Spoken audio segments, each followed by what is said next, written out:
छोटे से ब्रेक का।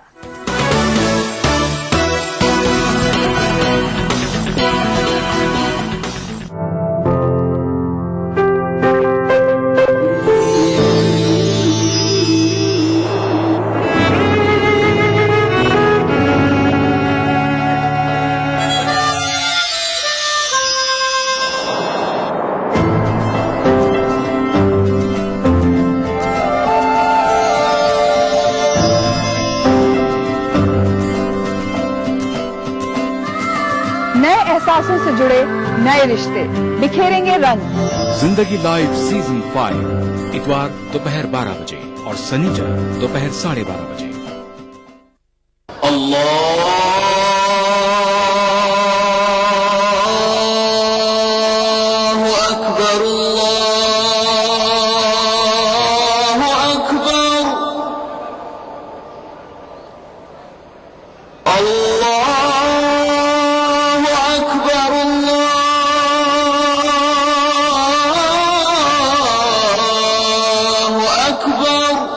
मस्जिदुल हराम से नमाज फज्र देखिए रोजाना सुबह 5:30 बजे सिर्फ ईटीवी उर्दू पर। जिंदगी के इस सफर में सच्चाई हमारी हमसफर हो। हम दिखाते हैं वही खबर जो समाज के लिए हो आईना। गैर जानिबदारी हमारा शिवा। खबर वही जिस पर हो आपको एतबार। देखिए खबरनामा इन औकात पर। दक्कन की हर छोटी बड़ी सरगर्मी पर हमारी नजर, लेकिन आप तक पहुंचाते हैं सिर्फ वो खबर जो करे आपको बेदार। सियासत के गलियारों से रोजमर्रा की जिंदगी दक्कन के गोशे गोशे से आप तक खबरें पहुंचाता दक्कननामा रोजाना शाम 6:30 बजे।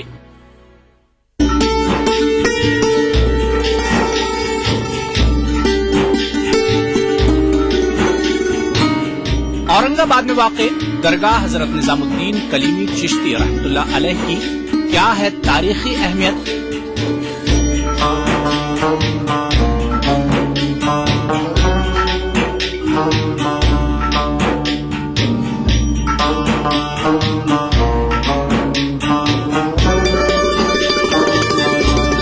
देखिए प्रोग्राम बारगाहे अकीदत में बुध की रात 8:30 बजे और जुमा दोपहर 2:30 बजे सिर्फ ईटीवी उर्दू पर। भागती दौड़ती जिंदगी में खबरों की कोई कमी नहीं, लेकिन हम आप तक पहुंचाते हैं सिर्फ वो खबरें जिसमें ना है कोई जानिबदारी ना ही सनसनी। खबर जो हर दम आपको रखे बाखबर। देखिए दिन भर की खबरों का आईना 9 PM खबरनामा। गर फिरदौस बरुए जमी अस्त हमी अस्तो हमी अस्तो हमी अस्त। जम्मू कश्मीर के हर वाक़ये और हर पहलू पर ईटीवी की नजर। देखिए ईटीवी उर्दू कश्मीर रोजाना शाम 7 बजे और सुबह 7:30 बजे सिर्फ ईटीवी उर्दू पर।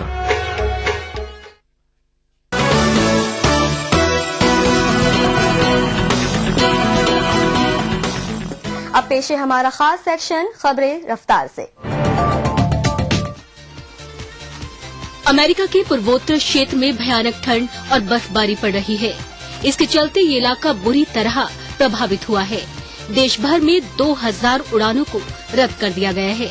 न्यूयॉर्क और बोस्टन के हवाई अड्डों से तमाम उड़ानें रद्द हुई हैं। न्यू जर्सी के सभी स्कूल बंद कर दिए गए हैं। ऐसी उम्मीद है कि तापमान में अभी और गिरावट आएगी। मैसाचुसेट्स, न्यूयॉर्क और रोचेस्टर में तापमान 0 से 20 डिग्री नीचे जा सकता है।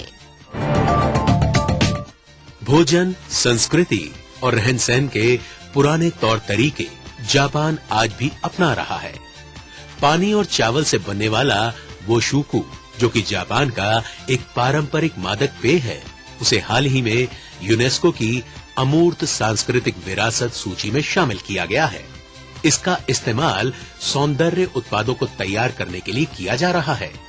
कुछ दिनों पहले टोक्यो में 1976 में स्थापित कॉस्मेटिक सामानों की निर्माता कंपनी की एक विस्तृत श्रृंखला का आयोजन किया गया। पोला ओर्बिस तकरीबन 6,500 प्राचीन सौंदर्य उत्पादों के लिए 15,000 साहित्य दस्तावेजों पर शोध करके आधुनिक सामान तैयार कर रहा है। 1929 में सुजुकी द्वारा स्थापित पोला उन्नत और उच्च गुणवत्ता वाले सौंदर्य प्रसाधन के निर्माण के लिए मशहूर है। ये बुढ़ापे से निजात दिलाने वाले अपने उन्नत प्रौद्योगिकी के लिए जाना जाता है। ये न केवल सौंदर्य प्रसाधन बल्कि जापान की एक समृद्ध भोजन और पेय परंपरा है। शेक जापान का एक रिवायती पेय है जो जापान आने वाले लोगों के बीच खासा मकबूल है। चावल और पानी से बनने वाले इस पेय का इतिहास तकरीबन 2000 साल पुराना है, लेकिन नई तकनीकों का इस्तेमाल करके इसकी गुणवत्ता को बढ़ाया जा रहा है। इस पेय को जापान के लगभग 47 प्रशासकीय क्षेत्रों में तैयार किया जाता है। जापान की सबसे बड़ी airline company All Nippon Airways दिसंबर से निर्माता कंपनी के सहयोग से इसे अपने एयरपोर्ट लाउंज में वितरित कर रही है। एयरवेज कंपनी इस पेय के तकरीबन 564 ब्रांड को बढ़ावा देकर पर्यटकों को अपनी तरफ आकर्षित करने की कोशिश में लगी है। नेपाल में चल रहे राजनीतिक गतिरोध को हल करने की कोशिश की जा रही है। संविधान सभा के चुनाव में सबसे बड़ी पार्टी बनकर उभरी नेपाली कांग्रेस ने कहा कि वो सीपीएन माओवादी को संविधान सभा में कुछ सीटें अलॉट करके उन्हें मनाने की कोशिश करेगी। हाल ही में हुए चुनाव में माओवादियों को करारी शिकस्त का सामना करना पड़ा था। इस बात से नाराज माओवादियों ने चुनाव परिणाम का बहिष्कार किया था। 601 सदस्यीय संविधान सभा में आम राय के आधार पर 26 सदस्यों को नामित किया जा सकता है। बर्मा हुकूमत ने राजनीतिक सुधारों की दिशा में एक अहम फैसला लिया है। वहां की सरकार ने अधिकतर राजनीतिक बंदियों को जेल से रिहाई का फैसला लिया है। मार्च 2010 में लोकतांत्रिक सुधार के शुरू होने के बाद से ही वहां बहुत से लोगों को पहले ही रिहा किया जा चुका है। गौरतलब है कि राष्ट्रपति थेनसेन ने इस साल के अंत तक सभी राजनीतिक बंदियों को रिहा किए जाने का वादा किया था। अब पेश है हॉलीवुड और ग्लैमर जगत से जुड़ा हमारा सेक्शन ग्लैमर अपडेट।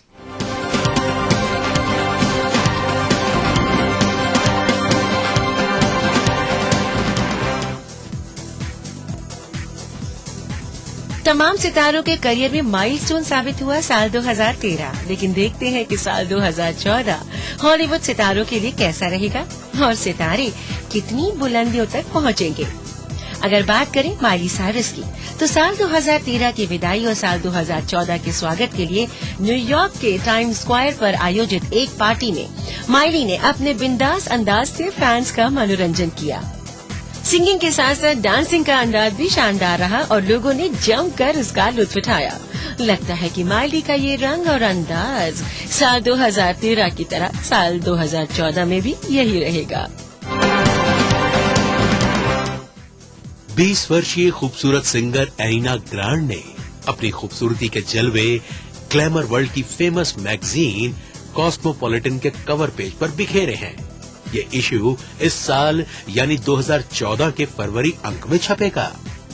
अपने दोस्त नाथन साइकस के साथ एरिना की कभी करीबी बढ़ती है तो फिर दूरी। एरिना का कहना है कि अब उनके फ्रेंड ओल्ड बॉय हो चुके हैं, इसलिए वो उनके साथ कभी दूरी बढ़ा लेती हैं या फिर कभी करीबी। इसका मतलब तो यही है कि एरिना अपने फ्रेंड नाथन को लेकर काफी कंफ्यूज हैं, या यूं कहें कि दिल है कि मानता नहीं। 2013 में बनते बिगड़ते रिश्तों ने साल 2014 में अपना फैसला सुना ही दिया। पॉप स्टार जस्टिन बीबर और सेलेना गोमेज के दरमियान चल रही तकरार और रूठने मनाने का सिलसिला आखिरकार खत्म हो गया। बीबर के साथ प्रेम संबंधों के अंत से दुखी गायिका सेलेना गोमेज ने अपने स्टार्स कॉन्सर्ट टूर के तहत एशिया और ऑस्ट्रेलिया का दौरा रद्द कर दिया था। लेकिन शायद ये नौबत आने से पहले ही लाखों दिनों की धड़कन बीवर और सेलेना की दोस्ती की गाड़ी फिर से पटरी पर आ गई है। ये सिंगर जोड़ी लाखों दिलों की धड़कन बनी हुई है। आखिर नया साल आते आते तमाम गिले शिकवे दूर करके इस जोड़ी ने अपना प्यार पा ही लिया। ब्रिटनी स्पीयर्स स्वभाव से शर्मीली है और शर्मीली होना कोई बुरा भी नहीं है, मगर ब्रिटनी के लिए ये बुरा साबित होता जा रहा है और अब इन चिंताओं को वो मीडिया से भी शेयर करने लगी है। उनका शर्मीलापन इस हद तक का है कि वो अपने कार्यक्रम के दौरान कई बार नर्वस हो जाती हैं। पिछले दिनों उन्होंने अपनी documentary I am Britney Jean के दौरान इस चिंता का खुलासा किया। अपनी बातों का इजहार करने के लिए या फिर संगीत के जरिए बोलने की प्रेरणा अगर आपको लेनी है तो इनसे लीजिए, और ये है मशहूर ऑस्ट्रेलियाई गायिका डेनी मिनोग। अपने अगले एल्बम में अपनी निजी जिंदगी का खुलासा करते हुए मशहूर ऑस्ट्रेलियाई गायिका, गीतकार और टैलेंट शो के निर्णायक डेनी मिनोग ने कहा है कि उनके इस एल्बम में बहुत सारी ऐसी निजी बातें होंगी जो वो गाने के जरिए अपने दर्शकों से शेयर करना चाहेंगी। इस नए एल्बम में वो अपने बॉयफ्रेंड क्रिस स्मिथ के साथ संबंध टूटने के बारे में भी बताएंगी। साथ ही साइमन कॉवेल के साथ उनके प्रेम संबंध की अफवाह के बारे में भी वो गाएंगी। इस वक्त मिनोग ने अपने अगले एल्बम पर काम करना शुरू कर दिया है। इस एल्बम की खासियत उनकी जिंदगी से जुड़े हर वो पहलू होंगे जिनसे वो गुजर चुकी हैं।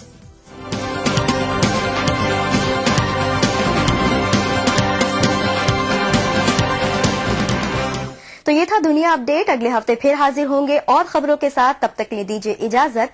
नमस्कार, खुदा हाफिज।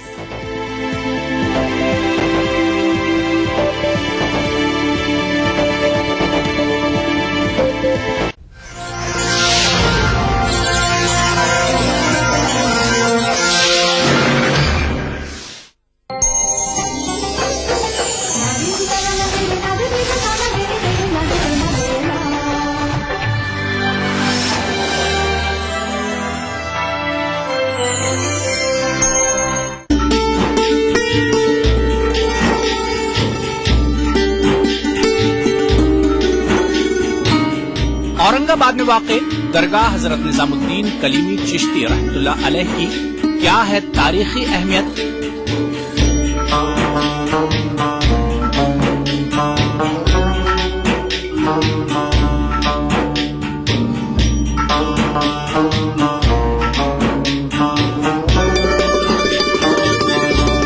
देखिए प्रोग्राम बारगाहे अकीदत में बुध की रात 8:30 बजे और जुमा दोपहर 2:30 बजे सिर्फ ईटीवी उर्दू पर।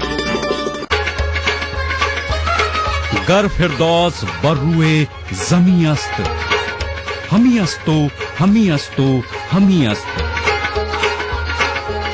जम्मू कश्मीर के हर वाक़ये और हर पहलू पर ईटीवी की नजर। देखिए ईटीवी उर्दू कश्मीर रोजाना शाम 7 बजे और सुबह 7:30 बजे सिर्फ ईटीवी उर्दू पर।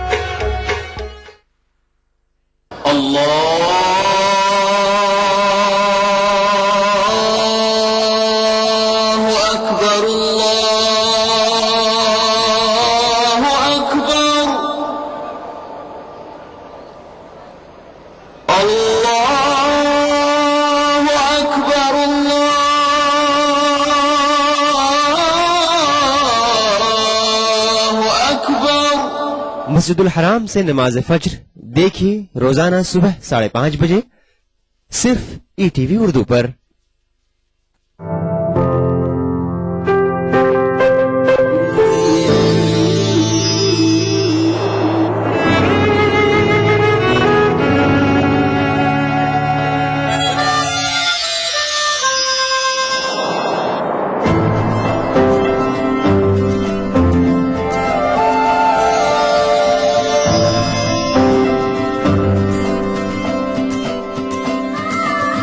एहसासों से जुड़े नए रिश्ते बिखेरेंगे रंग। जिंदगी लाइव सीजन 5 इतवार दोपहर 12 बजे और शनिचर दोपहर 12:30 बजे। ईटीवी उर्दू पर अगला प्रोग्राम। इस प्रोग्राम को पेश करने में ताउन कर रहे हैं Shri ultra red oxide, Bharat का एकमात्र जंग रोधक सीमेंट।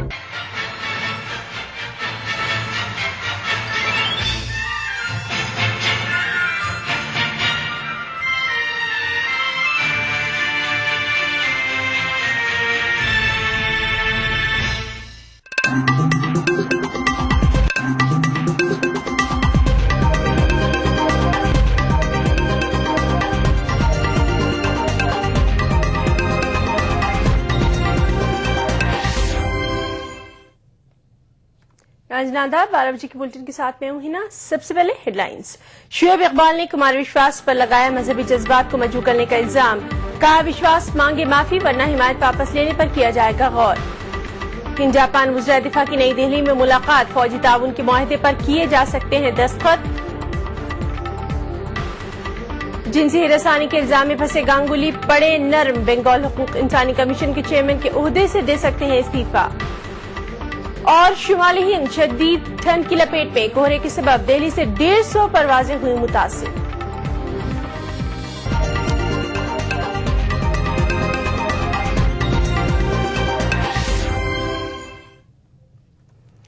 दिल्ली में जेडीयू के इकलौते रुकने असेंबली शुएब इकबाल आम आदमी पार्टी लीडर से नाराज हैं। शुएब ने कुमार विश्वास पर मजहबी जज्बात मजबूर करने का इल्जाम लगाया है। उन्होंने कुमार विश्वास से माफी मांगने के लिए कहा है। इकबाल ने कहा कि अगर कुमार विश्वास माफी नहीं मांगते हैं तो वो तायद वापस लेने पर गौर करेंगे।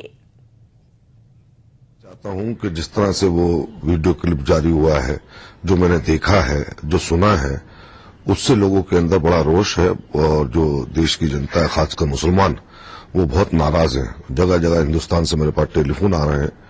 तो इसलिए मैं चाहता हूं कि कुमार विश्वास साहब सरेआम और पब्लिकली आन के और उसका जो है वो जिस तरह से भी माफी मांग ले। और माफी मांगने के अंदर कोई इंसान छोटा नहीं हो जाता है, इंसान का जो है और रुतबा बढ़ता है। उनसे जो गलती हुई है कह दें वो आन के।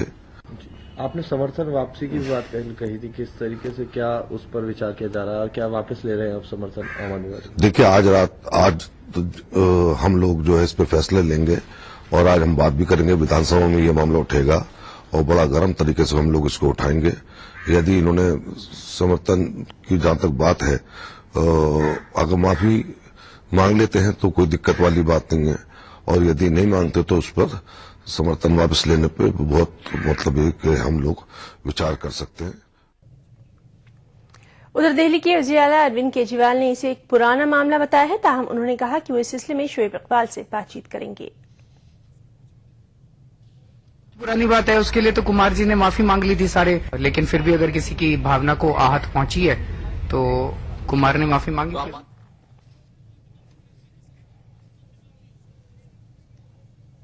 और नाज़रीन, हम आपको बता दें कि इस मामले पर कुमार विश्वास ने माफी मांग ली है। आइए जानते हैं उनका क्या कहना है। के खिलाफ जंग शुरू की, उन सारे वीडियोस की एडिट कर करके अलग अलग पार्टी ने अपने हिसाब से चलाया। तो ये विवाद 2005 में कभी मैंने बोला होगा, जिस पर आज तक कभी विवाद नहीं हुआ। 2013 में भारतीय जनता पार्टी ने पहली बार इसको एडिट करके अपने ऑफिशियल हैंडल पर चलाया 48 सेकंड का। जैसे ये चला, मुझे जैसे ही पता चला, मैंने इसके लिए कहा कि मैं सबसे पहले तो माफी मांगता हूं और किसी की भी धार्मिक भावनाएं आहत हुई है, मेरा कोई उद्देश्य ऐसा नहीं था।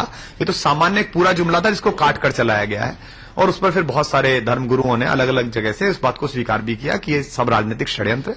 अगर शोएब भाई को या किसी को भी लगा हो तो मैं दोबारा इसके लिए कहता हूं कि भाई मुझे बहुत खेद है अगर आपको बुरा लगा है। दिल्ली की वजीर बहबूद खवातीन व इत्फाल राखी बिरला का कहना है कि उनकी गाड़ी की विंडशील्ड से क्या चीज आकर टकराई, उन्हें इसका पता नहीं चल सका। कल शाम ये वाकया मंगोलपुरी इलाके में हुआ, जहां वो एक मंदिर में दर्शन के लिए गई थी। राखी ने मकामी पुलिस स्टेशन में अपनी गाड़ी पर हमले की शिकायत भी दर्ज करवा दी है। पुलिस मामले की जांच कर रही है। बिल्कुल गाड़ी एकदम स्लो चल रही थी, क्राउडेड एरिया था, घेरा हुआ तो लोगों ने मुझे एकदम क्या आके लगा, मुझे नहीं पता क्या चीज लगी। मैं कल रात से एक ही बात बार बार रिपीट कर रही हूँ, मुझे नहीं पता क्या चीज लगी, किसने मारी। मैंने पुलिस में रिपोर्ट लगवा दी है और मैंने सुबह रात के 12:30 बजे जब मेरी SHO से भी बात हुई कि इन्वेस्टिगेशन में क्या किसी बच्चे का नाम सामने आया है, तो उन्होंने बोला कि अभी इन्वेस्टिगेशन चल रही है मैम, जैसे ही कुछ होता है हम आपको बताएंगे। अभी क्योंकि मुझे यहाँ जल्दी आना था, मेरी उनसे बात नहीं हुई। जैसे ही कुछ भी निकल के सामने आता है तो वो बिल्कुल मैं लड़के और लड़के के फादर ने दोनों ने माफी मांगी है, कहा कि बॉल लगी ऐसा कुछ हिंद जापान के वज़ीर दिफा की आज नई दिल्ली में मुलाकात होने वाली है। इस मीटिंग में वज़ीर दिफा ए के एंटनी अपने जापानी हममनसब इत्सुनोरी ओनोदेरा से बाहमी ताल्लुकात को मजीद मजबूत बनाने पर बातचीत करेंगे। समझा जाता है कि दोनों मालिक फौजी ताउन के मुआहदे पर दस्तखत कर सकते हैं। जापानी वज़ीर दिफा 4 रोज़ा दौरे पर कल नई दिल्ली पहुंचे हैं। अपने दौरे के दौरान ओनोदेरा वज़ारत दिफा के आला हुक्काम और फौजी सरबराहों से भी मुलाकात करेंगे। लॉ इंटर्न जिनसी हिरासानी मामले में इल्जामात का सामना कर रहे सुप्रीम कोर्ट के साबिक जज ए के गांगुली के तेवर ढीले पड़ते मालूम हो रहे हैं। बताया जाता है कि गांगुली मगरबी बंगाल हुकूक इंसानी कमीशन के चेयरमैन के ओहदे से इस्तीफा देने पर गौर कर रहे हैं। गांगुली के ख्यालात के बारे में साबिक अटॉर्नी जनरल सोली सोराबजी ने खबरसार एजेंसी पीटीआई की बात बताई। लगता है कि सुप्रीम कोर्ट के साबिक जज ए के गांगुली ने मगरबी बंगाल इंसानी हुकूक कमीशन के चेयरमैन का ओहदा छोड़ने का फैसला कर ही लिया है। लॉ इंटर्न की जिनसी हरासानी के इल्जाम का सामना कर रहे गांगुली ने साबिक अटॉर्नी जनरल सोली सोराब जी को बताया है कि वो मगरबी बंगाल इंसानी हुकूक कमीशन के चेयरमैन के ओहदे से इस्तीफा देने पर गौर कर रहे हैं। पीटीआई का सोली सोराब जी के हवाले से कहना है कि जस्टिस गांगुली ने इस सिलसिले में उनसे फोन पर गुफ्तगू की और कहा कि वो मगरबी बंगाल इंसानी हुकूक कमीशन के चेयरमैन के ओहदे से इस्तीफा देने के बारे में सोच रहे हैं। जस्टिस गांगुली ने सोराब जी से गुफ्तगू के दौरान कहा कि उनके बारे में मुख्तलिफ किस्म की बातें की जा रही हैं। सोली सोराब जी ने कहा कि जस्टिस गांगुली अगर ओहदा छोड़ने का फैसला करते हैं तो वाकई वो फैसला दानिशमंदी का है। गांगुली ने इस सिलसिले में सोराब जी से बात ऐसे वक्त की है जब मरकजी काबीना ने उन्हें ओहदे से हटाने के लिए प्रेसिडेंशियल रेफरेंस की सुप्रीम कोर्ट भेजने को मंजूरी दे दी है। इस दौरान गांगुली ने इस अर्जी से खुद को अलग कर लिया है जिसमें ये कहा गया है कि उनके खिलाफ किसी किस्म की कार्रवाई करने के लिए मरकजी हुकूमत को रोका जाए। जस्टिस गांगुली ने कहा कि उन्हें कुछ पता नहीं कि ये अर्जी किसने दाखिल की है और क्यों की है।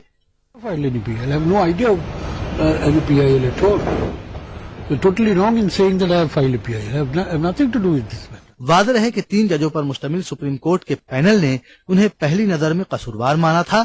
जस्टिस गांगुली इल्जामात की तरदीद करते हुए ओहदे से मुस्ताफी होने से इनकार करते रहे हैं। Bureau report, ETV news. समाजी कारकुन तीस्ता से तलवार, उनके शौहर जावेद आनंद और गुजरात फसादात में कत्ल हुए एहसान जाफरी के बेटे तनवीर जाफरी के खिलाफ माली खुर्दबुर्द के सिलसिले में एफआईआर दर्ज की गई है। इन अफराद पर गुलबर्गा सोसाइटी को म्यूजियम में तब्दील करने के नाम पर जमा 1.5 करोड़ रुपए हड़प करने का इल्जाम है। गुजरात फसाद के मुतासरीन की गमख्वारी और उन्हें इंसाफ दिलाने की कोशिशों के ताल्लुक से सुर्खियों में रही तीस्ता से तलवार इस बार दूसरी वजह से सुर्खियों में है। मामला कत्लेआम की गवाह बनी गुलबर्ग सोसाइटी को मुबैना तौर पर म्यूजियम में तब्दील करने के नाम पर जमा 1 करोड़ 51 लाख को हड़प करने के इल्जाम से जुड़ा है। तीस्ता से तलवार, उनके शौहर जावेद आनंद, गुलबर्ग सोसाइटी कत्लेआम में हलाक हुए कांग्रेस के साबिक एमपी एहसान जाफरी के बेटे तनवीर जाफरी और 2 दीगर के खिलाफ रकम हड़प करने के इल्जाम में एफआईआर दर्ज की गई है। ये एफआईआर आईपीसी की दफात 420, 120B और 406 के तहत दर्ज की गई है। ये केस गुलबर्ग सोसाइटी के 12 मकीनों की शिकायत पर दर्ज की गई है। मामले की जांच पड़ताल एसीपी KN पटेल के हवाले की गई। शिकायत कुनंदगान का कहना है कि उन्हें आरटीआई के जरिए मालूम हुआ कि तीस्ता से तलवार ने 2007 और 2012 के दौरान गुलबर्ग सोसाइटी को म्यूजियम में तब्दील करने के नाम पर मुल्क और बैरून मुल्क से 1 करोड़ 51 लाख रुपए अतियात की सूरत में जमा किए। तीस्ता से तलवार पर रकम हड़पने का इल्जाम लगाने वालों में गुलबर्ग सोसाइटी कत्लेआम केस के कई गवाह भी हैं। इल्जाम लगाने वालों का कहना है कि गुज़श्ता बरस इस सिलसिले में citizen for justice and peace CJP की सेक्रेटरी तीस्ता से तलवार को नोटिस भेजकर उनसे रकम लौटाने का मुतालबा किया गया था। गुलबर्ग सोसाइटी मुतासरीन का ये भी इल्जाम है कि तीस्ता ने फसाद मुतासरीन के मकानात की तामीर कराने का वादा भी पूरा नहीं किया है। तीस्ता से तलवार अपनी तंजीम की जानिब से फसाद मुतासरीन को इंसाफ दिलाने के लिए कानूनी चाराजोई करती रही है। गुलबर्ग सोसाइटी कत्लेआम में एहसान जाफरी समेत 68 अफराद हलाक हुए थे। Bureau report, ETV news. खबरें और भी वक्त ब्रेक का ब्रेक के बाद चल लौटते हैं। बॉल पेंटिंग के फाइनल मुकाबले में लकी, पप्पू और छुटकाऊ ने हिस्सा लिया। जहां लकी ने चौक मिट्टी, पप्पू ने पीओपी, वहीं छुटकाऊ ने जेके बॉल पुट्टी का बेस बनाया और कम पेंट का इस्तेमाल करते हुए दीवार को सबसे स्मूथ और खूबसूरत फिनिश दिया और ये प्रतियोगिता जीत। व्हाइट सीमेंट वाली JK wall putty is the best. सीलन से भी पपड़ी का कोई चांस नहीं होता, दीवारें बोल उठेंगी।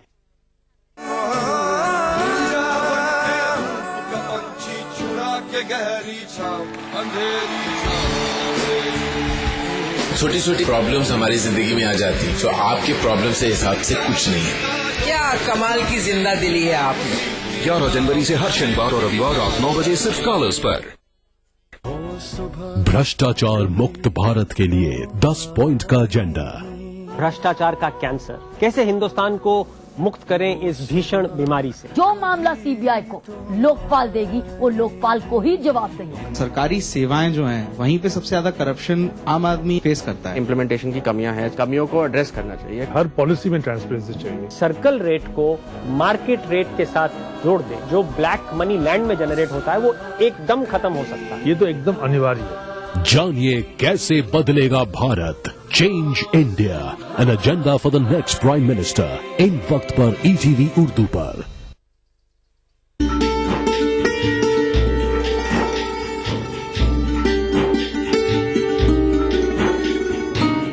औरंगाबाद में वाक़े दरगाह हजरत निजामुद्दीन कलीमी चिश्ती रहमतुल्लाह अलैह की क्या है तारीखी अहमियत।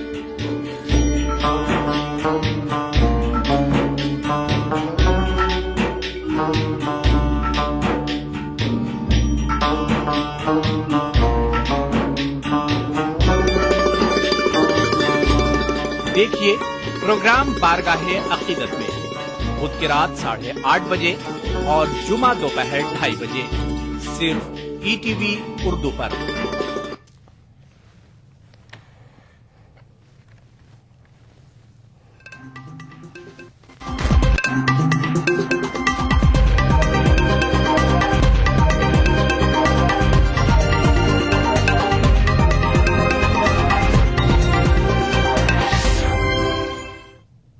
और ब्रेक के बाद अब बात करेंगे ठंड की। जी हां, दिल्ली की रफ्तार कोहरे से थम सी गई है। बीती रात 8 बजे से सुबह 8 बजे के दौरान दिल्ली एयरपोर्ट से उड़ान भरने वाली तकरीबन 150 परवाजें मुतासिर हुई। कोहरे का असर सड़क खिदमत और आम जिंदगी पर भी पड़ रहा है। दिल्ली समेत शुमाली हिंद के एक बड़े हिस्से में कोहरा ही कोहरा छाया है और कोहरे के सबब आम जिंदगी मुतासिर तो हो ही रही है, हवाई, रेल और सड़क खिदमत पर भी असर पड़ रहा है। सिर्फ राजधानी दिल्ली में बीती रात 8 बजे से सुबह 8 बजे तक इंदिरा गांधी एयरपोर्ट पर से कई परवाजें उड़ान नहीं भर सकी। तकरीबन 150 परवाजें मुतासिर हुई हैं। कुछ परवाजों का रुख मोड़ दिया गया। महकमा मौसमियात के मुताबिक आइंदा कुछ दिनों तक शुमाली हिंद के बड़े हिस्से में मौसम ऐसा ही बना रहेगा। एक तो कोहरे का जो क्षेत्र है बड़ा व्यापक है। ये हरियाणा, दिल्ली, उत्तर प्रदेश, राजस्थान का जो पूर्वी भाग है, मध्य प्रदेश और पूरा उत्तर प्रदेश और इवन पूर्वी क्षेत्रों में भी काफी कोहरा है। अब आने वाले समय में कोहरा जो है, दिन के कोहरे में थोड़ी कमी अवश्य आएगी, लेकिन रात का और खास तौर से सुबह का कोहरा अगले 2 दिन रहेगा। 8 तारीख को एक सक्रिय पश्चिमी विक्षोभ उत्तर पश्चिमी भारत में आ रहा है, जिसके प्रभाव से जम्मू कश्मीर और हिमाचल में भारी बर्फबारी होगी और उसी समय एक बार थोड़ा सा कोहरे में रिलीफ मिलेगा। लेकिन 9 तारीख के पश्चात मध्य प्रदेश और उत्तर प्रदेश, इन क्षेत्रों में भी इस पश्चिमी विक्षोभ और कुछ हवाओं के प्रतिक्रिया से बारिश की संभावना है और उसके चलते फिर जो है कोहरा वापस दस्तक देगा, खास तौर से मध्य प्रदेश, पूर्वी राजस्थान, पश्चिमी उत्तर प्रदेश और इन क्षेत्रों में। शुमाली हिंद में ठिठुरा देने वाली ठंड और कोहरे के सबब ट्रेन और सड़क खिदमत पर असर पड़ रहा है। डॉक्टर राठौर के मुताबिक इस हफ्ते ठंड से शुमाली हिंद वालों को राहत नहीं मिलेगी। अभी आगामी बीच में 1-2 दिन गर्म होंगे, लेकिन वापस ठंड रहेगी, तो ये सप्ताह तो रहना ही है ठंड। तो मतलब अभी फ्लाइट्स और ट्रेन अभी इनके शेड्यूल में और डिलेनेस आ सकती है। अब जब जिन क्षेत्रों में कोहरा होता है, जैसी की संभावना अभी दिख रही है, तो मैं समझता हूं सावधानी की आवश्यकता अगले सप्ताह भी रहेगी। गुज़िश्ता शनिचर से दिल्ली घने कोहरे की चपेट में है। महकमा मौसमियात के मुताबिक इस साल कोहरे का लंबा स्पेल रहेगा। Bureau report, ETV news. और कोहरे के सबब परवाजों और ट्रेनों की मनसूखी से मुसाफिरों को काफी मुश्किलात का भी सामना करना पड़ा।